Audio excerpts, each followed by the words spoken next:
Hello everyone, ITI Bharti इसकी YouTube channel में आप लोगों का स्वागत है। दोस्तों, ये हम आपको क्वेश्चन जो करवा रहे हैं प्रीवियस एग्जाम में जो पूछे गए 2023 में, और जिनका एग्ज़ाम 2024 जुलाई में स्टार्ट होने वाले हैं। तो क्वेश्चन तो दोस्तों निमी पैटर्न से एक भी क्वेश्चन बाहर नहीं आएगा। उन्हीं क्वेश्चन को अच्छे से आप पढ़िए, ठीक है। और जो क्वेश्चंस मैं आपको करवा रहा हूँ जो प्रीवियस एग्ज़ाम के, इनको एक बार ज़रूर रिविज़न अच्छे से कर लेना, क्योंकि क्वेश्चन हमेशा रिपीटेड होते हैं। तो ये इलेक्ट्रीशियन फर्स्ट ईयर वालों की क्लास है, और इम्पोर्टेंट जितने भी क्वेश्चन हैं जो कि प्रीवियस एग्जाम पूछे गए तो इनको अच्छे से करेंगे।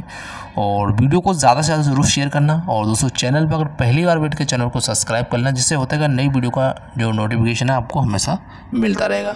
तो दोस्तों, हम सीधा क्वेश्चन को स्टार्ट करते हैं। तो क्वेश्चन आपकी स्क्रीन पर फर्स्ट हमारा दिया गया है। यहाँ पर जो पूछा गया आप देख सकते हैं, एक्स जो इंगित जो भाग है उसका क्या करना है, आपको नाम बताना है। जैसे आपके सामने एक्स जो इंगित जो भाग दिया गया है इसका नाम बताना है। इसे हील बोलते हैं। इस तरह से आपको सीवीटी एग्जाम पे कंप्यूटर पे इसी तरह क्वेश्चन देखने के लिए मिलेंगे, ठीक है। शोल्डर बोलते हैं, या टैग बोलते हैं, या एज बोलते हैं। तो जो भी साथी इसका राइट आंसर करके आएगा हील, उनका राइट आंसर, इस भाग को हम क्या बोलते हैं, हील बोलते हैं, ठीक है। चलिए आगे बता देता हूँ। इसमें और भी जो भाग है उनको क्या बोलते हैं। जैसे कि अगर बात करें, ये जो भाग होता है दोस्तों, ये यहाँ पर ये वाला जो भाग होता है इसको हम क्या बोलते हैं, शोल्डर बोलते हैं। और ये वाला जो भाग इसको क्या बोलते हैं, ये वाला भाग, ठीक है, इसको हम बोलते हैं टैग। क्या बोलते हैं, टैग बोलते हैं। और जो ये जो स्लाइड जो आप देख रहे हैं, इसकी जो परत देख रहे हैं, इसको बोलते हैं एज। क्या बोलते हैं, एज बोलते हैं, ठीक है। और ये आपको दिख रहा है, इसको हम साइड बोलते हैं। और इसका आपको जो मेन पॉइंट थे मैंने आपको बता दिए, ठीक है। चलिए अगला क्वेश्चन आपकी स्क्रीन पर ये रहा। क्वेश्चन को अच्छे से देखिएगा। और इसी तरह क्वेश्चन एग्जाम में पूछे जाते हैं। बिजली परावर्तक का नाम क्या है। तो सामने आपको इस तरीके के डायग्राम संबंधी जितने भी क्वेश्चन हैं उनको जरूर अच्छे से रट के जाना, क्योंकि डायग्राम संबंधी क्वेश्चन काफ़ी अधिक पूछे जाते हैं। तो जिससे आपको सामने एक डायग्राम दिया गया, इसका नाम बताना है। तो आप जो भी साथी इसका राइट आंसर करके आएंगे, परावलयिक प्रकार, तो उनका राइट आंसर हो जाएगा। ना कि दर्पण प्रकार होगा, और ना ही नरम प्रकाश प्रकार होगा, और फैलाने वाला प्रकार भी नहीं होगा। तो राइट आंसर कौन सा होगा, option number A is right answer हो जाएगा, ठीक है। चलिए अगला क्वेश्चन आपकी स्क्रीन पर ये रहा। आरेख का क्या नाम है। जैसे कि आपके सामने ये आरेख का एक डायग्राम दिया गया है, इस तरह से पूछे जाते हैं क्वेश्चन एग्जाम में। तो इस आरेख का नाम बताना है, मतलब ये कौन सा आरेख है। देखिए आपके सामने इसका राइट आंसर कौन सा दिया गया है यहाँ पर, स्थापना योजना, ठीक है। इसको हम क्या बोलते हैं, स्थापना योजना बोलते हैं। ना कि वायरिंग आरेख भी नहीं बोलते हैं, और योजनाबद्ध आरेख भी नहीं बोलते हैं, और लेआउट आरेख भी नहीं बोलते, ठीक है। Option number A is right answer हो जाएगा। चलिए अगला क्वेश्चन आपकी स्क्रीन पर ये रहा। क्वेश्चन को हमेशा अच्छे से ज़रूर याद करके जाना, क्योंकि क्वेश्चन जितने भी हैं तो आपको निमी पैटर्न से आते हैं, उससे बाहर क्वेश्चन नहीं आते, ठीक है। अगला क्वेश्चन आपका दिया गया, एल सीरीज एमसीबी द्वारा कौन सा भार सुरक्षित रहता है। तो जो एल सीरीज रहता है एमसीबी में कौन सा भार सुरक्षित रहेगा। तो ऑप्शंस आपको इस तरह से मिलेंगे कंप्यूटर पे। एयर कंडीशनर मिलेगा, हैंड टूल्स मिलेगा, मोटर भी मिलेगा। तो जो भी साथी इसका राइट आंसर करके आएगा गीज़र, तो उनका राइट आंसर यानी option number C is right answer हो जाएगा, ठीक है। इलेक्ट्रीशियन फर्स्ट ईयर वाली क्लास है। और वीडियो को ज़रूर शेयर करना, वीडियो अच्छी लगे तो वीडियो को लाइक करना, जिससे क्या होता है अन्य साथियों को भी काफ़ी मोटिवेशन मिलता है, ठीक है। तो अगला हमारा क्वेश्चन दिएगा, परिपथ का कुल वोल्टेज पूछा गया। तो आप देख सकते हैं, हमेशा याद रखना जो परिपथ का जो वोल्टेज यहाँ पर कैसा दिया गया, ना कि यहाँ पर सीरीज में दिया गया, ठीक है। ये सीरीज में नहीं, कैसा है, पैरेलल में। तो पैरेलल जो समानांतर में क्या होता है, जो परिपथ का जो वोल्टेज होता है वो हमेशा क्या होता है, इक्वल होता है। क्या होता है, इक्वल होता है।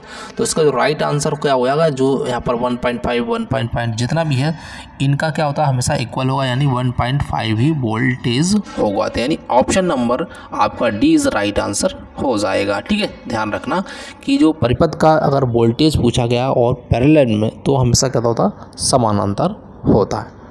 चलिए अगला क्वेश्चन आपकी स्क्रीन पर ये रहा। क्वेश्चन में पूछा गया, फैराडे इलेक्ट्रोलिसिस का प्रथम नियम कौन सा है। तो जो फैराडे का जो इलेक्ट्रोलिसिस का जो फर्स्ट नियम है वो कौन सा है। तो काफ़ी बच्चे कन्फ्यूज़न हो जाएंगे, तो इस तरह से आपको कन्फ्यूजन करने के लिए ऑप्शन मिलेंगे, ठीक है।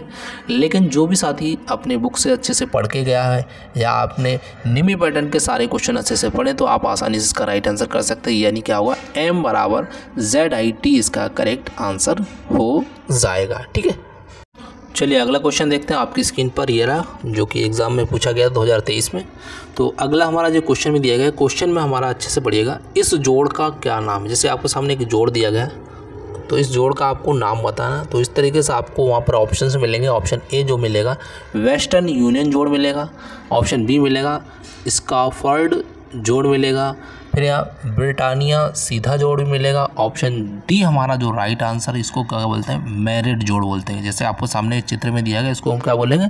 मैरिड जोड़ बोलते हैं। ठीक है, चलिए अगला क्वेश्चन आपकी स्क्रीन पर ये रहा। क्वेश्चन में पूछा गया मीटर स्केल का क्या नाम है? जैसे आपको सामने चित्र दिया गया, इस मीटर स्केल का आपको नाम बताना है, क्या होगा? ऑप्शन फर्स्ट आपको दे सकते हैं, जो भी साथी करके आएगा। इस मीटर स्केल का क्या नाम है?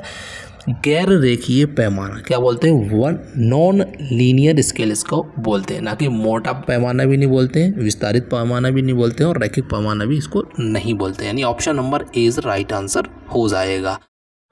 अगला दोस्तों जो हमारा क्वेश्चन दिया गया, आपकी स्क्रीन पर देख रहे हैं, कुछ क्वेश्चन में क्या पूछा गया है। तो क्वेश्चन में यहाँ पर पूछा गया है इस सोल्डरिंग विधि का आपको नाम बताना है, सोल्डरिंग विधि कौन सी है। तो देखिए ऑप्शन आपका ए दिया गया है डिप सोल्डरिंग होगा, ऑप्शन बी हमारा दिया गया यहाँ पर ब्लो लैंप के साथ सोल्डरिंग होगा, ऑप्शन सी दिया गया यहाँ पर सोल्डरिंग गन के साथ सोल्डरिंग होगा, ऑप्शन डी दिया गया हमारा तापमान नियंत्रण सोल्डरिंग। तो सभी साथी बताएंगे इसका कौन सा राइट आंसर होना। तो जो भी साथी इसका राइट आंसर करके आएंगे, ऑप्शन नंबर सी इस राइट आंसर हो जाएगा। यानी इस गन को हम क्या बोलते हैं? सोल्डरिंग गन के साथ सोल्डरिंग। ठीक है, इसको आप अच्छे से याद रखना, सोल्डरिंग गन के साथ सोल्डरिंग। और ये जो व्यक्तिगत सोल्डरिंग जैसे सेवई और मरम्मत कार्य में प्रयुक्त की जाती है, इसको थोड़ा सा आप ध्यान रखना। ठीक है, चलिए अगला क्वेश्चन आपकी स्क्रीन पर ये रहा। क्वेश्चन में पूछा गया है AC 3 फेज पावर का सूत्र क्या है? सूत्र संबंधित जितने भी क्वेश्चन उसको आप अच्छे से याद करके जाना।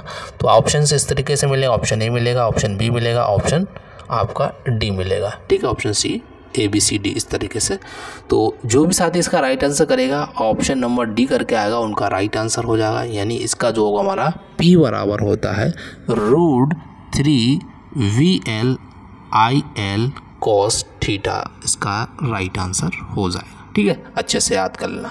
चलिए अगला क्वेश्चन आपकी स्क्रीन पर ये रहा। क्वेश्चन में पूछा गया है यहाँ पर ट्रांसफॉर्मर तेल में नमी को प्रवेश करने से रोकने के लिए ब्रीदर में किस सामग्री का उपयोग किया जाता है? तो इस तरीके से ऑप्शंस मिलेंगे।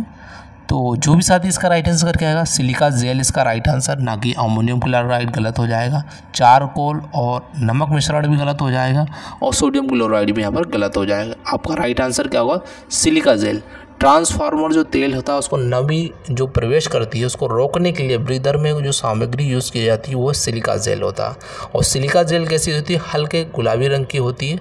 और जैसे ही अगर इसमें नमी पकड़ लेता है, नमी पकड़ता है, तो उससे क्या होता है? धीरे धीरे वो नीले कलर में कन्वर्ट हो जाती है।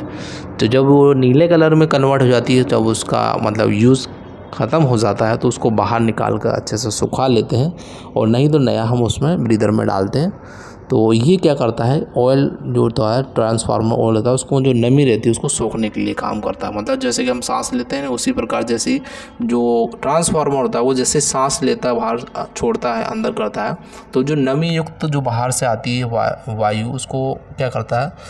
उसको सोख लेता है और शुद्ध वायु अंदर पहुँचाता है, जिससे कि ट्रांसफार्मर में किसी प्रकार की खराबी ना हो। ठीक है, आज याद रखना। ठीक है, चलिए अगला क्वेश्चन आपकी स्क्रीन पर ये रहा। क्वेश्चन पूछा गया है ऊर्जा मीटर में एल्यूमिनियम डिस्क में 2 सीधे छेद क्यों प्रदान किए जाते हैं? तो इस तरीके से आपको ऑप्शंस मिलेंगे। ऑप्शन ए मिलेगा यहाँ पर फ्लक्स रिसाव को रोकने के लिए, ऑप्शन बी मिलेगा डिस्क के वजन को कम करने के लिए, ऑप्शन आपका सी होगा शक्ति गुणांक सुधारने के लिए। तो जो भी साथी इसका राइट आंसर करेगा, ऑप्शन नंबर डी ये होता है क्रिम्पिंग त्रुटि को रोकने के लिए हम क्या करते हैं? ऊर्जा मीटर में एल्यूमिनियम डिस्क 2 सीधे छेद उपयोग किए जाते हैं। Option number D is right answer हो जाएगा।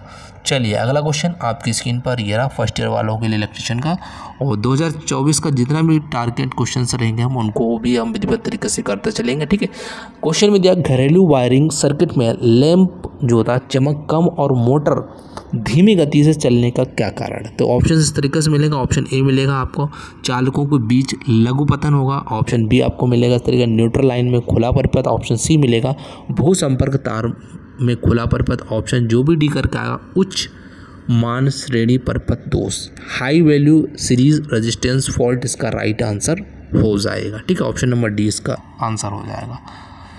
तो अगला क्वेश्चन आपकी स्क्रीन पर ये रहा। क्वेश्चन पूछा है उच्च तन्यता हेतु सिरोपरि लाइन में कौन सा जोड़ उपयोग किया जाता है। जो उच्च जो होती है हेड, जो ओवर हेड लाइन होती है, उसमें कौन सा सिरोपरि जोड़ यूज़ किया जाएगा। ऑप्शन देख सकते हैं यहाँ पर, इस तरीके से आपको मिलेगा। ब्रिटानिया टी जोड़ भी मिलेगा, स्कर्फ जोड़ भी मिलेगा और ब्रिटानिया स्ट्रेट जोड़ भी मिलेगा। और जो भी साथी इसका राइट आंसर करेगा ऑप्शन नंबर ए करके आएगा। यानी क्या होगा, ओवर हेड लाइन में जो जोड़ का यूज़ करते हैं वो होता है वेस्टर्न यूनियन जोड़।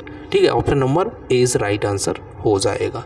तो ये दोस्तों क्वेश्चन से कुछ इंपॉर्टेंट क्वेश्चन थे 2023 के।